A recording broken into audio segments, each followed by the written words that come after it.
പ്രിയമുള്ളവരെ, നമസ്കാരം. ഇന്നത്തെ വീഡിയോയിലൂടെ പറയുന്നത് ഒരു വീരനായകൻ്റെ കഥയാണ്. ചരിത്രത്തിൻ്റെ ഏടുകളിൽ ഒരുപാട് നായകന്മാരുടെ കഥ വിവരിക്കുന്നുണ്ട്. അത്തരത്തിലുള്ള ആരും പറയപ്പെടാത്ത കഥയുടെ ഭാഗമാണ് ഇന്നത്തെ വീഡിയോയിലൂടെ പറയുന്നത്, അതും ടിപ്പു സുൽത്താനെ പറ്റി. ഇത്തരത്തിലുള്ള ചരിത്രപരമായ വീഡിയോ ഞാൻ പോസ്റ്റ് ചെയ്യുമ്പോൾ അത് നിങ്ങളിലേക്ക് എത്താൻ നിങ്ങൾ ഈ ചാനൽ ഒന്ന് സബ്സ്ക്രൈബ് ചെയ്ത് വയ്ക്കുക. ഇത് മറ്റുള്ളവരിലേക്ക് നിങ്ങൾ ഷെയർ ചെയ്യുക. നമ്മൾ യാത്ര തുടങ്ങുകയാണ്. ചരിത്രത്തിൻ്റെ ഒരു ശവകുടീരത്തിലേക്കല്ല, മറിച്ച് ചരിത്രം ഇന്നും ജീവിക്കുന്ന, ശ്വസിക്കുന്ന മണ്ണിലേക്കാണ് നമ്മുടെ യാത്ര. മൈസൂർ നഗരത്തിൽ നിന്ന് ഏകദേശം 19 കിലോമീറ്റർ അകലെ കാവേരി നദി ഒരു മാല പോലെ ചുറ്റിക്കിടക്കുന്ന ശ്രീരംഗപട്ടണം എന്ന ദ്വീപിലേക്ക്. മൈസൂർ കടുവ എന്ന് കേൾക്കുമ്പോൾ നമ്മുടെ മനസ്സിലേക്ക് ഓടിയെത്തുന്ന യുദ്ധവീരൻ്റെ കഥകൾക്കപ്പുറം ആരും അധികം പറയാത്ത ഒരു മനുഷ്യൻ്റെ സ്വപ്നങ്ങളെയും സംഘർഷങ്ങളെയും അയാൾക്ക് നേരിടേണ്ടി വന്ന കൊടും ചതികളെയും കുറിച്ചറിയാനാണ് ഈ യാത്ര. നമ്മൾ കേട്ട കഥയിലെ ടിപ്പു സുൽത്താൻ ഒരു ഇതിഹാസമാണ്. എന്നാൽ എല്ലാ ഇതിഹാസങ്ങൾക്കും പിന്നിൽ രക്തവും മാംസവും ഉള്ള ഒരു മനുഷ്യനുണ്ട്. അയാളുടെ പ്രണയവും ഭയവും ഒറ്റപ്പെടലുകളും ഉണ്ട്. ആ മനുഷ്യനെയാണ് നമ്മൾ ഇന്ന് ശ്രീരംഗപട്ടണത്തിൻ്റെ അവശിഷ്ടങ്ങൾക്കിടയിൽ തിരയുന്നത്.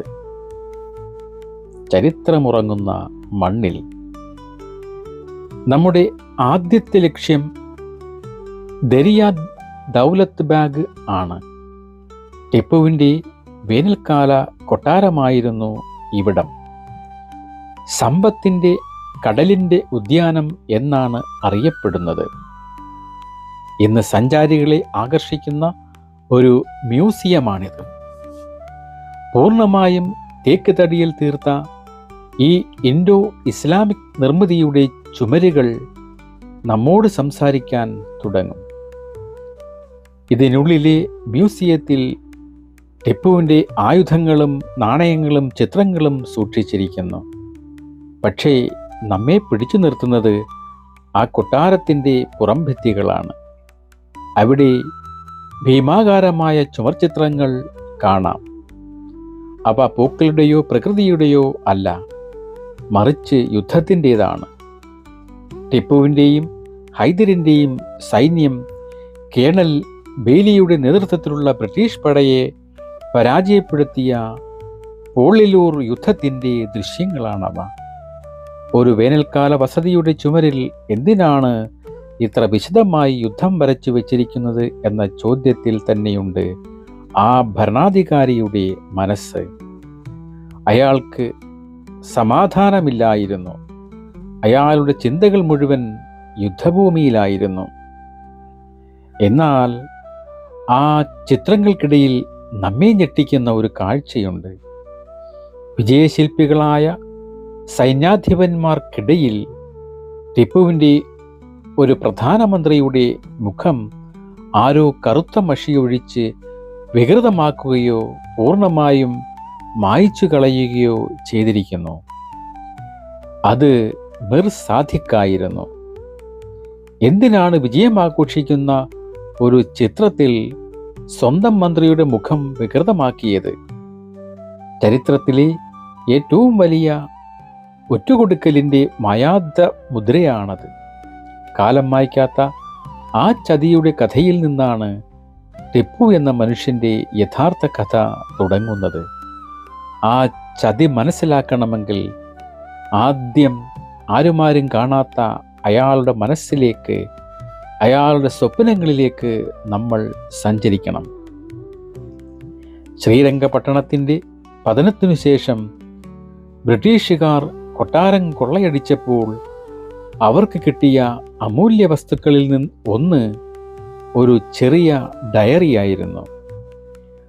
ടിപ്പുവിൻ്റെ ക്വാബനാമ അഥവാ സ്വപ്നങ്ങളുടെ പുസ്തകം 1785 മുതൽ 1798 വരെയുള്ള കാലഘട്ടത്തിൽ ടിപ്പു കണ്ട 37 സ്വപ്നങ്ങൾ അദ്ദേഹം തന്നെ രേഖപ്പെടുത്തി വെച്ചതായിരുന്നു അത്.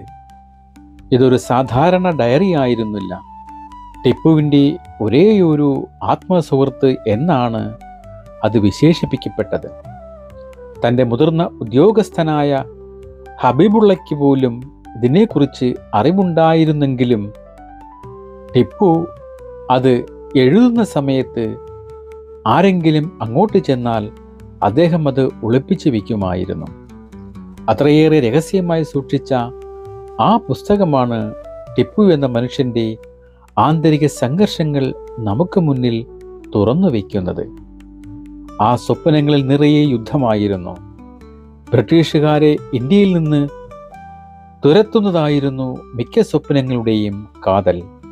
ചില സ്വപ്നങ്ങൾ അയാളുടെ അടങ്ങാത്ത ആഗ്രഹങ്ങൾ ആയിരുന്നു. ഒരു സ്വപ്നത്തിൽ ഒരു വെള്ളിത്തളികയിൽ 3 ഈന്തപ്പഴങ്ങൾ കാണുന്നു. അത് തൻ്റെ 3 പ്രധാന ശത്രുക്കൾക്കെതിരായ വിജയത്തിൻ്റെ മുന്നറിയിപ്പായി അദ്ദേഹം വ്യാഖ്യാനിച്ചു. മറ്റൊരു സ്വപ്നത്തിൽ ചൈനയിലെ ചക്രവർത്തി തനിക്ക് വെളുത്ത ആനകളെ സമ്മാനിക്കുന്നതായി കാണുന്നു. അലക്സാണ്ടർ ചക്രവർത്തിക്ക് സമാനമായ ബഹുമതി ലഭിച്ചതായി അദ്ദേഹം ആഹ്ലാദവാനായി കാണുന്നു. ചില സ്വപ്നങ്ങൾ അങ്ങേയറ്റം ആത്മീയമായിരുന്നു. ഹസ്രസ് ബന്ദാനവാസ് പോലുള്ള സൂഫി സന്യാസിമാരെ കാണുന്നതും കാബയിൽ നിൽക്കുന്നതും അദ്ദേഹം രേഖപ്പെടുത്തി. എന്നാൽ ഇതിനെല്ലാം ഇടയിൽ വളരെ വിചിത്രമായ, ഒരുപക്ഷെ ആധുനിക മനഃശാസ്ത്രജ്ഞർക്ക് മാത്രം വ്യാഖ്യാനിക്കാൻ കഴിയുന്ന ഒന്നുണ്ട്. 36ാമത്തെ സ്വപ്നത്തിൽ അതിസുന്ദരിയായ ഒരു യുവതി തനിക്ക് 3 പഴുത്ത വാഴപ്പഴങ്ങൾ നൽകിയെന്നും അത് കഴിച്ചപ്പോൾ അങ്ങേയറ്റം മധുരമുള്ളതായി തോന്നിയെന്നും അദ്ദേഹം എഴുതി. ഈ സ്വപ്ന ഡയറി നമ്മോട് പറയുന്നത് ഒരു ചക്രവർത്തിയുടെ ഏകാന്തതയാണ്. തൻ്റെ ഭയങ്ങളും പ്രതീക്ഷകളും പങ്കുവയ്ക്കാൻ ഒരാൾ പോലുമില്ലാതെ സ്വന്തം സ്വപ്നങ്ങളെ മാത്രം ആത്മസുഹൃത്താക്കിയ ഒരു മനുഷ്യൻ. യഥാർത്ഥത്തിൽ ശത്രുക്കൾ ചുറ്റും മുറുകുമ്പോൾ സ്വപ്നങ്ങളിൽ മാത്രം വിജയം ആഘോഷിച്ച് ജീവിച്ച ഒരു ഭരണാധികാരി. ഈ ഒറ്റപ്പെടലാണ് ഒരുപക്ഷെ അയാൾക്ക് നേരെ നടന്ന ചതിയുടെ വാളുകൾക്ക് മൂർച്ച കൂട്ടിയത്. ചരിത്രം ടിപ്പുവിനെ അടയാളപ്പെടുത്തുന്നത് ഒരു യോദ്ധാവായാണ്. എന്നാൽ കൊട്ടാരത്തിനുള്ളിൽ അയാൾ ആരായിരുന്നു? അദ്ദേഹത്തിന് പ്രണയങ്ങളുണ്ടായിരുന്നോ എന്നൊരു ചോദ്യം ചോദിച്ചാൽ, ഒരു സുൽത്താൻ എന്ന നിലയിൽ അദ്ദേഹത്തിൻ്റെ പ്രണയബന്ധങ്ങൾ എന്തായിരുന്നു എന്ന് നോക്കേണ്ടി വരും. 18ാം നൂറ്റാണ്ടിലെ ഒരു രാജാവിൻ്റെ അന്തഃപുരം നമ്മളിന്ന് സങ്കല്പിക്കുന്ന പ്രണയം എന്ന ആശയത്തിൽ ഒതുങ്ങുന്നതായിരുന്നില്ല. അത് അധികാരത്തിൻ്റെയും രാഷ്ട്രീയ സഖ്യങ്ങളുടെയും പ്രതീകം കൂടിയായിരുന്നു. ടിപ്പുവിന് റുഖയ്യ ബാനു ബീഗം ഉൾപ്പെടെയുള്ള ഔദ്യോഗിക ഭാര്യമാരുണ്ടായിരുന്നു. എന്നാൽ അന്തഃപുരത്തിലെ രേഖകൾ സൂചിപ്പിക്കുന്നത് മറ്റു പല സ്ത്രീകളുടെയും സാന്നിധ്യമാണ്. ഇവർക്കെല്ലാം കൂടി സുൽത്താന് 16 ആൺമക്കളുണ്ടായിരുന്നു.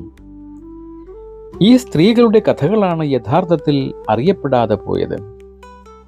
ഉദാഹരണത്തിന്, ടിപ്പുവിൻ്റെ മകൻ അബ്ദുൽ ഖലിക്കിൻ്റെ അമ്മ സഫ്രാൻ ലേഡി എന്നറിയപ്പെട്ടിരുന്ന മൈസൂരിൽ വെച്ച് മാതാപിതാക്കളിൽ നിന്ന് പിടിച്ചുകൊണ്ടുവന്ന ഒരു ഹിന്ദു സ്ത്രീയായിരുന്നു. മറ്റൊരു മകനായ മൊയ്സുദ്ദീൻ്റെ അമ്മ ഹൈദർ അലിയുടെ ആളുകൾ ഡൽഹിയിൽ നിന്ന് വിലയ്ക്ക് വാങ്ങിയ ദുർദാന ബീഗം ആയിരുന്നു. ഇതായിരുന്നു അക്കാലത്തെ അന്തഃപുരത്തിൻ്റെ സങ്കീർണമായ ലോകം. എന്നാൽ ടിപ്പുവിൻ്റെ യഥാർത്ഥ പ്രണയം ഒരുപക്ഷെ ഈ ബന്ധങ്ങളോടൊന്നുമായിരുന്നില്ല, മറിച്ച് നവീകരണത്തോടായിരുന്നു, ഇന്നവേഷൻസ്. യുദ്ധം ചെയ്യാത്ത സമയങ്ങളിൽ ടിപ്പു ഒരു ടെക് ഇന്നവേറ്റർ അഥവാ സാങ്കേതിക വിദ്യാ വിദഗ്ധനായിരുന്നു. അതിൽ പ്രധാനമായിരുന്നു റോക്കറ്റുകൾ. അദ്ദേഹത്തിൻ്റെ ഏറ്റവും വലിയ സംഭാവന അതായിരുന്നു. അച്ഛൻ ഹൈദരലി ഉപയോഗിച്ചിരുന്ന റോക്കറ്റുകൾക്ക് അദ്ദേഹം ഇരുമ്പ് ആവരണങ്ങൾ നൽകി. 2 കിലോമീറ്ററിലധികം ദൂരം സഞ്ചരിക്കാൻ കഴിവുള്ള ഈ മൈസൂരിയൻ റോക്കറ്റുകൾ ബ്രിട്ടീഷ് സൈന്യത്തിന് പറക്കും പ്ലേഗുകൾ ആയിരുന്നു. ഈ റോക്കറ്റുകളുടെ ഉപയോഗക്രമം വിശദമാക്കാൻ അദ്ദേഹം ഹഫ്തുൽ മുജാഹിദീൻ എന്ന പേരിൽ ഒരു സൈനിക കൈപ്പുസ്തകം പോലും തയ്യാറാക്കി.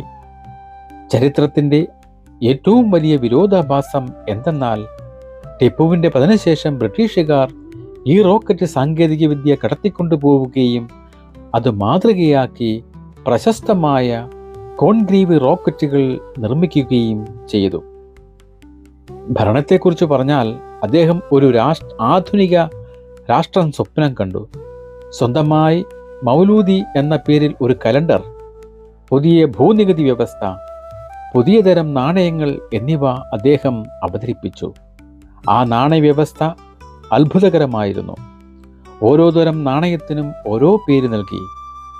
സ്വർണ്ണ പഗോഡയ്ക്ക് അഹമ്മദി എന്നും വെള്ളി രൂപയ്ക്ക് ഇമാമി എന്നും ഒക്കെ. സംസ്കാരത്തിൻ്റെ മേഖലയിലാണെങ്കിൽ ഇന്ന് ലോക പ്രശസ്തമായ മൈസൂർ സിൽക്കിൻ്റെ വളർച്ചയ്ക്ക് തുടക്കമിട്ടതും ചന്നപ്പട്ടണ കളിപ്പാട്ടങ്ങളെ പ്രോത്സാഹിപ്പിച്ചതും ടിപ്പുവായിരുന്നു. ബാംഗ്ലൂരിലെ ലാൽബാഗ് ബോട്ടണിക്കൽ ഗാർഡൻ അദ്ദേഹത്തിൻ്റെ സംഭാവനയാണ്. സ്വയം പര്യാപ്തമായ ഒരു സാമ്രാജ്യം കെട്ടിപ്പടുക്കാൻ ശ്രമിച്ച ഈ ദീർഘവീക്ഷണമുള്ള മനുഷ്യനാണ് നമ്മൾ ആദ്യം കണ്ട ആ കറുത്ത മുഖത്തിൻ്റെ ഉടമസ്ഥൻ്റെ ചതിയിൽ തകർന്നു പോയത്. ദരിയ ദൗലത്തിലെ ആ മാഞ്ഞുപോയ മുഖത്തിലേക്ക് നമ്മൾ മടങ്ങി വരികയാണ്. ടിപ്പുവിൻ്റെ പതനത്തിന് പിന്നിൽ 2 പ്രധാന ചതികളുണ്ട്. ഒന്ന് വ്യക്തവും മറ്റൊന്ന് സങ്കീർണവുമാണ്. അതിൽ പ്രധാനമാണ് മിർ സാദിഖ്, ചരിത്രം ശപിച്ച ഒറ്റുകാരൻ. മിർ സാദിഖ് ടിപ്പുവിൻ്റെ പ്രധാനമന്ത്രിയായിരുന്നു. പക്ഷേ അയാൾ ബ്രിട്ടീഷുകാരുമായി രഹസ്യധാരണയിലായി. എന്തിന്? ചില ചരിത്രകാരന്മാർ പറയുന്നത് ശ്രീരംഗപട്ടണത്തിലെ ഒരു വിഭാഗം പ്രമാണിമാർ ഹൈദറിൻ്റെ കുടുംബത്തെ അത്രയൊന്നും ഉയർന്നു വരാനായി കണ്ടിരുന്നില്ല, അല്ലെങ്കിൽ അത്രയേറെ ജാതിയിൽ ഉയർന്നവരായി കണ്ടിരുന്നില്ല എന്നും അവരെ താഴെയിറക്കാൻ സാദിഖ് ആഗ്രഹിച്ചിരുന്നു എന്നുമാണ്. അവസാന യുദ്ധം നടന്ന ദിവസം 1799 മെയ് 4. ഈ സമയത്ത് സാദിഖ് തൻ്റെ നീചമായ പദ്ധതി നടപ്പാക്കി. ബ്രിട്ടീഷുകാർ കോട്ടയുടെ ഭിത്തി തകർത്ത് അകത്തേക്ക് ഇരച്ചു കയറാൻ പാകത്തിൽ നിന്ന സമയത്ത് മിർ സാദിഖ് ആ ഭാഗം പ്രതിരോധിച്ചിരുന്ന സൈനികരോട് അവിടം വിട്ടു വരാൻ ആവശ്യപ്പെട്ടു. അവർക്ക് ശമ്പളം നൽകാനാണ് ഈ പിൻവാങ്ങൽ എന്ന് സൈന്യത്തെ തെറ്റിദ്ധരിപ്പിച്ചു. കോട്ടയുടെ പ്രതിരോധം അതോടെ തകർന്നു. ചില വിവരണങ്ങൾ പ്രകാരം ടിപ്പുവിനെ കൊട്ടാരത്തിനുള്ളിൽ പൂട്ടിയിടാനും സാദിഖ് ശ്രമിച്ചു. എന്നാൽ ചതിയന്മാർക്കുള്ള മറുപടി ചരിത്രം അപ്പോൾ തന്നെ നൽകി. യുദ്ധം ജയിച്ച ബ്രിട്ടീഷുകാരെ സ്വാഗതം ചെയ്യാനായി ഓടിയ മിർ സാദിഖിനെ സ്വന്തം യജമാനനെ ഒറ്റുകൊടുത്തതിൽ രോഷാകുലരായ ടിപ്പുവിൻ്റെ വിശ്വസ്ത സൈനികർ അവർ തന്നെ വളഞ്ഞിട്ട് അയാളെ വെട്ടി കൊലപ്പെടുത്തി. ബംഗാളിലെ മിർ ജാഫറിനൊപ്പം ഇന്ത്യൻ ചരിത്രത്തിലെ ഏറ്റവും വലിയ ഒറ്റുകാരനായി മിർ സാദിഖ് മാറി. എന്നാൽ മറ്റൊരു ചതി ഇപ്രകാരമായിരുന്നു. രണ്ടാമത്തെ കഥ അത്ര ലളിതമല്ല. അത് ദിവാൻ പൂർണ്ണയ്യയുടേതാണ്. ടിപ്പുവിൻ്റെ അടുത്ത ഉപദേശകരിൽ ഒരാളായ ഒരു ഹിന്ദു ബ്രാഹ്മണനായിരുന്നു അദ്ദേഹം.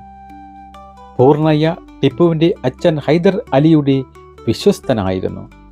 1782 ഹൈദർ അലി മലബാറിൽ യുദ്ധം ചെയ്യുകയായിരുന്ന ടിപ്പു ദൂരെയായിരിക്കെ ചിറ്റൂരിൽ വെച്ച് മരിച്ചപ്പോൾ ആ വാർത്ത പുറത്തറിയാതെ സൂക്ഷിക്കുകയും ടിപ്പുവിന് സുരക്ഷിതമായി സിംഹാസനത്തിലെത്താൻ വഴിയൊരുക്കുകയും ചെയ്തത് പൂർണ്ണയ്യയുടെ ബുദ്ധിയായിരുന്നു. ആ ഉപകാരം ടിപ്പു ഒരിക്കലും മറന്നില്ല. തൻ്റെ മൂത്ത മകൻ്റെയും കിരീട അവകാശിയുടെയും സംരക്ഷണ ചുമതല പോലും ടിപ്പു പൂർണ്ണയ്യയാണ് ഏൽപ്പിച്ചിരുന്നത്. എന്നിട്ടും അവസാന യുദ്ധത്തിൽ പൂർണ്ണയ്യയുടെ പങ്ക് സംശയത്തിൻ്റെ നിഴലിലാണ്. ബ്രിട്ടീഷ് സൈന്യത്തിൻ്റെ മുന്നേറ്റം തടയാൻ നിയോഗിക്കപ്പെട്ട പൂർണ്ണയ്യയും മറ്റു ചില ഉദ്യോഗസ്ഥരും നിഷ്ക്രിയരായി എന്നും ആരോപണമുണ്ട്. എന്നാൽ ഏറ്റവും സങ്കീർണമായത് ടിപ്പുവിൻ്റെ മരണശേഷം പൂർണ്ണയ്യ സ്വീകരിച്ച നിലപാടാണ്. അതിജീവനത്തിൻ്റെ യജമാനൻ എന്ന് വിശേഷിപ്പിക്കാവുന്ന പൂർണ്ണയ്യ ഉടൻ തന്നെ ബ്രിട്ടീഷുകാരുമായി ചർച്ച ആരംഭിച്ചു. അദ്ദേഹം ആദ്യം ശ്രമിച്ചത് ടിപ്പുവിൻ്റെ മകൻ ഫത്തേ ഹൈദറിനെ ബ്രിട്ടീഷുകാരുടെ കീഴിൽ ഒരു ഭരണാധികാരിയാക്കി താൻ ദിവാനായി തുടരാനാണ്. എന്നാൽ ബ്രിട്ടീഷുകാർ ആ നിർദ്ദേശം തള്ളി. മൈസൂർ ഭരണം പഴയ വോഡയാർ രാജവംശത്തിന് തിരികെ നൽകാൻ അവർ തീരുമാനിച്ചു. അപ്പോഴും പൂർണ്ണയ്യ തളർന്നില്ല. അദ്ദേഹം പുതിയ 5 വയസ്സുകാരനായ വോഡയാർ രാജാവിൻ്റെ ദിവാനായി സ്ഥാനമേറ്റു. മിർ സാദിഖിൻ്റേത് പകയും അത്യാഗ്രഹവും കലർന്ന ചൂടൻ ചതി, അതായത് ഹോട്ട് ബിട്രയൽ ആയിരുന്നെങ്കിൽ പൂർണ്ണയ്യയുടേത് തികച്ചും പ്രായോഗികമായ തണുത്ത ചതി, കോൾഡ് ബിട്രയൽ ആയിരുന്നു. അത് ഒരു ഉദ്യോഗസ്ഥൻ്റെ അതിജീവന തന്ത്രമായിരുന്നു. ആരുടെ സിംഹാസനം വീണാലും സ്വന്തം കസേര വീഴാതെ നോക്കിയ അതിബുദ്ധിമാൻ. ഈ ചതികളുടെയെല്ലാം നടുവിലാണ് ടിപ്പുവിൻ്റെ അവസാന ദിവസത്തെ നമ്മൾ കാണേണ്ടത്. 1799 മെയ് 4 ശ്രീരംഗപട്ടണം കോട്ടയ്ക്ക് പുറത്ത് ബ്രിട്ടീഷുകാരും നിസാമും മറാത്തകളും അടങ്ങുന്ന 50,000-ത്തിലധികം വരുന്ന ഭീമൻ സൈന്യം. അന്ന് ഉച്ചയ്ക്ക് 1 മണിക്ക് ബ്രിട്ടീഷ് സൈന്യം ആക്രമണം ആരംഭിച്ചു. അത് വെറുതെ ഒരു സമയമായിരുന്നില്ല. നട്ടുച്ച വെയിൽ, കാവൽക്കാർ ക്ഷീണിച്ച് വിശ്രമിക്കുന്ന സമയമാണതെന്ന് അവർക്കറിയാമായിരുന്നു. മിർ സാദിഖിൻ്റെ ചതി കൂടിയായപ്പോൾ എല്ലാം എളുപ്പമായി. കേവലം 16 മിനിറ്റിനുള്ളിൽ ആദ്യത്തെ ബ്രിട്ടീഷ് സംഘം കോട്ടയുടെ മുകളിലെത്തി. കോട്ടയുടെ വടക്കേ ഗോപുരത്തിൽ ടിപ്പു സുൽത്താൻ തന്നെ നേരിട്ട് പൊരുതുകയായിരുന്നു. തൻ്റെ കയ്യിലിരുന്ന തോക്കുകൊണ്ട് അദ്ദേഹം തന്നെ ചില ബ്രിട്ടീഷ് സൈനികരെ വെടിവെച്ചിട്ടതായി രേഖകളുണ്ട്. കോട്ട വീഴുകയാണെന്ന് ഉറപ്പായപ്പോൾ ഫ്രഞ്ച് സൈനിക ഉപദേഷ്ടാക്കൾ അദ്ദേഹത്തോട് രക്ഷപ്പെടാൻ അപേക്ഷിച്ചു. അപ്പോഴാണ് ടിപ്പു ചരിത്രത്തിലെ തൻ്റെ ഏറ്റവും പ്രശസ്തമായ വാചകം പറഞ്ഞത്: ആടായി 1000 വർഷം ജീവിക്കുന്നതിനേക്കാൾ നല്ലത് പുലിയായി ഒരു ദിവസം ജീവിക്കുന്നതാണ്. തൻ്റെ വിശ്വസ്തനായ ജനറൽ സെയ്ദ് ഗഫാർ കൊല്ലപ്പെട്ട വാർത്തയറിഞ്ഞ ടിപ്പു കുതിരപ്പുറത്ത് കയറി കോട്ടയുടെ വാട്ടർ ഗേറ്റ് എന്നറിയപ്പെടുന്ന ഭാഗത്തേക്ക് ഇരച്ചു കയറി. അവിടെ അതിഘോരമായ യുദ്ധം നടന്നു. അദ്ദേഹത്തിൻ്റെ കുതിര വെടിയേറ്റു വീണു. മുറിവേറ്റിട്ടും ഒരു സാധാരണ പടയാളിയെപ്പോലെ അദ്ദേഹം വാളെടുത്ത് പൊരുതി. ഒടുവിൽ ആ യുദ്ധക്കളത്തിൽ സ്വന്തം പടയാളികൾക്കൊപ്പം അദ്ദേഹവും വെടിയേറ്റ് വീണു. അന്ന് രാത്രി ടോർച്ചുകളുടെ വെളിച്ചത്തിൽ ബ്രിട്ടീഷ് സൈന്യം ടിപ്പുവിൻ്റെ മൃതദേഹത്തിനായി തെരച്ചിൽ ആരംഭിച്ചു. ആ തെരച്ചിലിന് നേതൃത്വം നൽകിയത് മേജർ ജനറൽ ഡേവിഡ് ബയേർഡ് ആയിരുന്നു. ആരായിരുന്നു ബയേർഡ്? വർഷങ്ങൾക്ക് മുൻപ് ടിപ്പുവിൻ്റെ തടവറയിൽ അതിക്രൂരമായ പീഡനങ്ങളേറ്റ് കഴിഞ്ഞിരുന്ന മുൻ തടവുകാരനായിരുന്നു അയാൾ. ഈ മുൻ തടവുകാരൻ ഇപ്പോഴത്തെ തന്നെ തടവുകാരനാക്കിയ ആളിൻ്റെ മൃതദേഹം ഒരു കൂട്ടം ശവങ്ങൾക്കിടയിൽ നിന്ന് ബയേർഡ് തിരിച്ചറിഞ്ഞ ആ നിമിഷം അതൊരു യുദ്ധത്തിൻ്റെ അവസാനമായിരുന്നില്ല, അതൊരു വ്യക്തിപരമായ പ്രതികാരത്തിൻ്റെ പൂർത്തീകരണമായിരുന്നു. അടുത്ത ദിവസം മെയ് 5 പൂർണ്ണ സൈനിക ബഹുമതികളോടെ ബ്രിട്ടീഷുകാർ ടിപ്പുവിൻ്റെ മൃതദേഹം മാതാപിതാക്കൾ അന്ത്യവിശ്രമം കൊള്ളുന്ന ഗുംബസിൽ അടക്കം ചെയ്തു. നമ്മുടെ യാത്ര ഇവിടെ അവസാനിക്കുകയാണ്. ശാന്തമായ ഗുംബസിൽ ഹൈദർ അലിയുടെയും അമ്മ ഫാത്തിമ ഫക്കറുൻ നിസയുടെയും നടുവിൽ ടിപ്പു ഉറങ്ങുന്നു. പക്ഷേ ഈ ശാന്തിക്ക് പിന്നിലും ചില മുറിവുകളുണ്ട്. ഈ ശവകുടീരത്തിൻ്റെ യഥാർത്ഥ വാതിലുകൾ ബ്രിട്ടീഷുകാർ ഇളക്കി മാറ്റി. ഇന്ന് അത് ലണ്ടനിലെ വിക്ടോറിയ ആൻഡ് ആൽബർട്ട് മ്യൂസിയത്തിലാണ് ഉള്ളത്.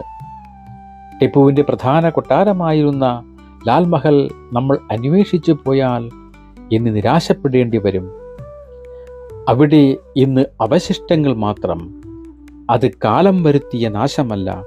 ടിപ്പുവിൻ്റെ മരണത്തിന് 10 വർഷങ്ങൾക്ക് ശേഷം ലോർഡ് വെല്ലസ്ലിയുടെ നിർദ്ദേശപ്രകാരം ആ കൊട്ടാരം ഒരു സ്മാരകമായി നിലനിന്നാൽ അത് ഭാവിയിൽ അവകാശവാദങ്ങൾക്കും കലാപങ്ങൾക്കും കാരണമായേക്കുമെന്ന് ഭയന്ന് ബ്രിട്ടീഷുകാർ അത് ഇടിച്ചു നിരത്തുകയായിരുന്നു.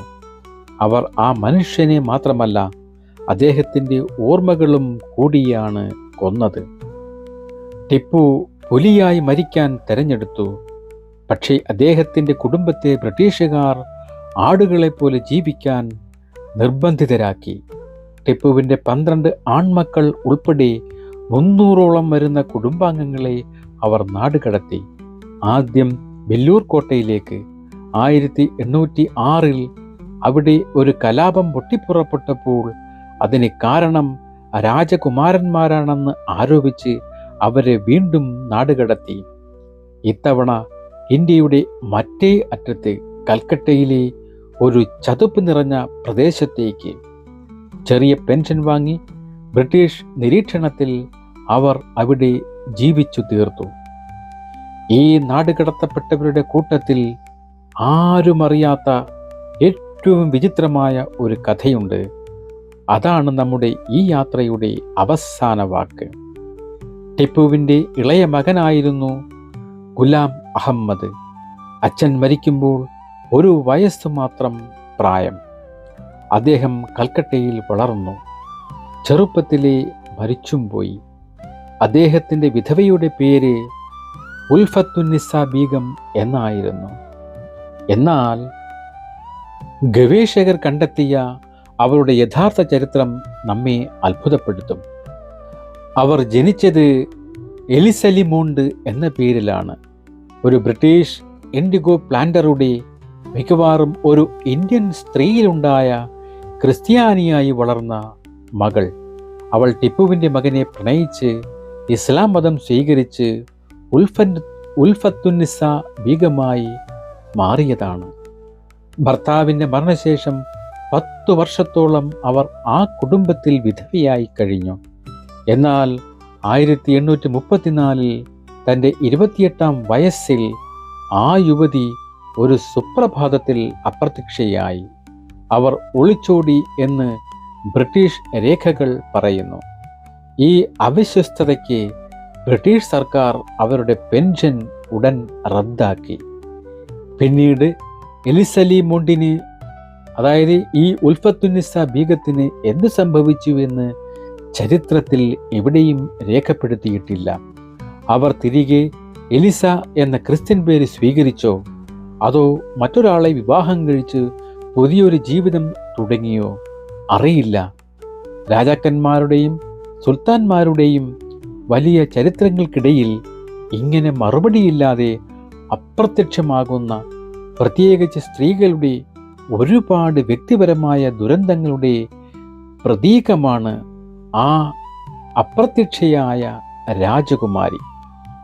ശ്രീരംഗപട്ടണത്തിലെ ഈ തകർന്ന കോട്ടയുടെ കല്ലുകൾക്കിടയിൽ നിന്ന് നമ്മൾ മടങ്ങുമ്പോൾ മനസ്സിൽ അവശേഷിക്കുന്നത് ആ പുലിയുടെ ഗർജനമല്ല, മറിച്ച് ചതിയുടെയും നഷ്ടത്തിൻ്റെയും ഒടുവിൽ ചരിത്രത്തിൽ നിന്ന് തന്നെ അപ്രത്യക്ഷമായ ഒരുപാട് അറിയപ്പെടാത്ത ജീവിതങ്ങളുടെയും നൊമ്പരമാണ്.